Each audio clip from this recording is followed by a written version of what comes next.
League, religious organizations, political parties and gender activists united to fight against what they're calling the rise of gender-based violence, particularly within religious structures. The chairperson of the Women's League, Bathabile Dlamini, attended the Nigerian pastor Timothy Omotoso's trial in support of the witnesses, she said. She spoke strongly against religious leaders that are using their positions to abuse women, promising harsh action against them. Calls have also been made that churches must be regulated.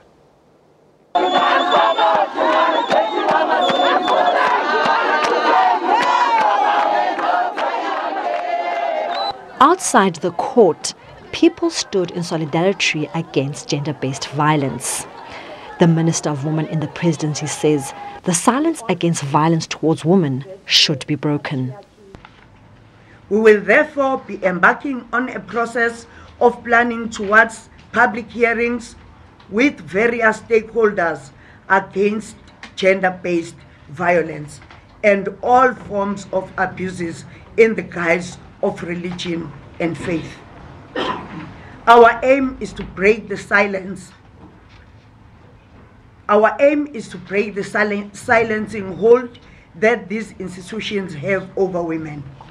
We are aware that few women report cases of abuse and even fewer reach the criminal justice system.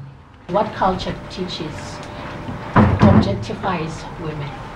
And when women are objectified, then they are reduced to less than their gender counterparts. And when that happens, then they become free game, generally in society. And therefore, I want to call upon the church leaders to perhaps have their own summit where they discuss these scriptures that objectify women and see them as less. That therefore creates fertile grounds for the victimization of women. Inside the court, people stood by the victims.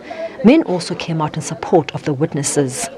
It's important that we galvanize conscious action on the part of both male and females in the struggle against patriarchy as well as the gender-based violence we see. It's going to take conscious men in action together with women. Already there are structures in place. We must give them further galvanizing strength so as to be able to be out there in our community so that everyone else there has no quota to hide. The religious fraternity has cautioned the public not to make this about a specific race. Would like to caution that we're not being painted with the same brush, that we are not doing the same acts, and also other ministers from foreign countries should not also be painted with the same brush, because in that it will create xenophobic attitudes and attacks. We have genuine ministers from foreign countries, we've got friends, ministers of the gospel, that are men of integrity.